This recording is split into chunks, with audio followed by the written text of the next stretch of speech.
Hey everyone, let's recap week 3 of the Encounter series where Jesus talks with a desperate family. Let's rebuild the story a little bit. In John chapter 11, a guy named Lazarus was sick. His sisters, Mary and Martha, sent for Jesus, said, "Lord, your friend is very sick." And so Jesus, interestingly, in verse 4, he says, "This sickness won't end in death.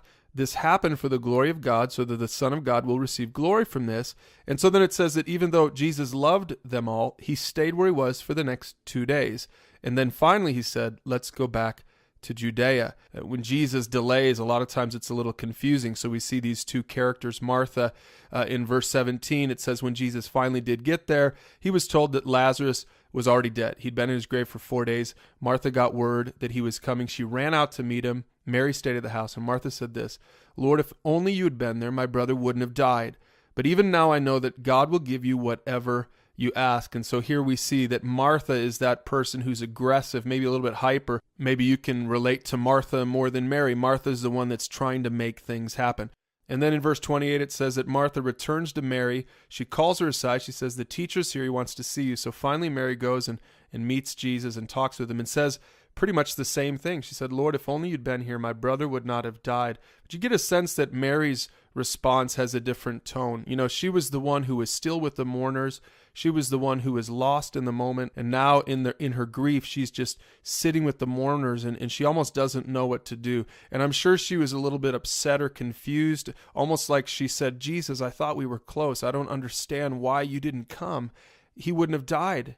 You know, it doesn't fit her picture of Jesus, of God, of what he's like. And so here's what we learn from this story. No matter who you relate to, whether Mary or Martha, we learn that we can trust Jesus in desperate situations. And here's why. First, that Jesus cares about us. We saw in verse 35 that Jesus wept. That shows he has great compassion. Even though he knew he was going to heal Lazarus, still he wept when he saw the weeping and the mourning of the people there. And also, not just that he wept, but that he got angry. It says in verse 33, Jesus saw them weeping and saw the other people wailing, and a deep anger welled up within him, and he was deeply troubled. Now, Jesus is angry because he cares about us. He cares about people, and he's angry about pain and death. He's not good with it. So we can trust Jesus because he cares about us, but also because he has a greater purpose. We see this all over the story. Right in verse 4, it said, when Jesus first heard about it, he said, "This isn't going to end in death. It happened for the glory of God, so that the Son of God will receive glory from this." He was going to raise Lazarus from the dead, right? Well, in Romans 8:18, it says the same thing. Paul says, "What we suffer now is nothing compared to the glory that he will reveal to us later." So whatever desperate situation you find yourself in, that's a comforting verse. And it says in verse 28, "And we know that God causes everything to work together for the good of those who love God and are called according to his purpose for them." So we can trust Jesus in our desperate situation because we know he always has a greater purpose if we're following him. And then thirdly, we see in the story that Jesus took action, and that's why we can trust him. He says in the story, "Roll the stone aside." And of course, he says, "Lazarus, come out." The dead man came out. His hands and feet were bound. And Jesus said, "Unwrap him and let him go." I mean, what a cool story. Now, maybe Jesus hasn't taken action like that in your temporal situation, whatever that desperate thing is you have on your mind now.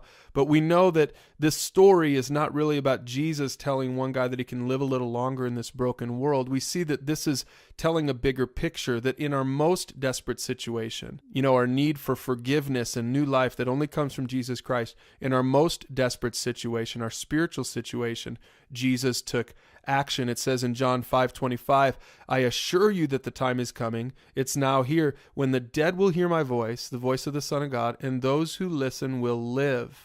Now, this verse right here isn't talking about Lazarus. It's talking about us, that when we respond to the call of God on our lives, when we respond to his free invitation to new life, our most desperate situation is solved. Why? Because Jesus took action on our part. He went to the cross. He died there for us. And because of that, we can have forgiveness and new life. And that changes the way we look at every desperate situation in life.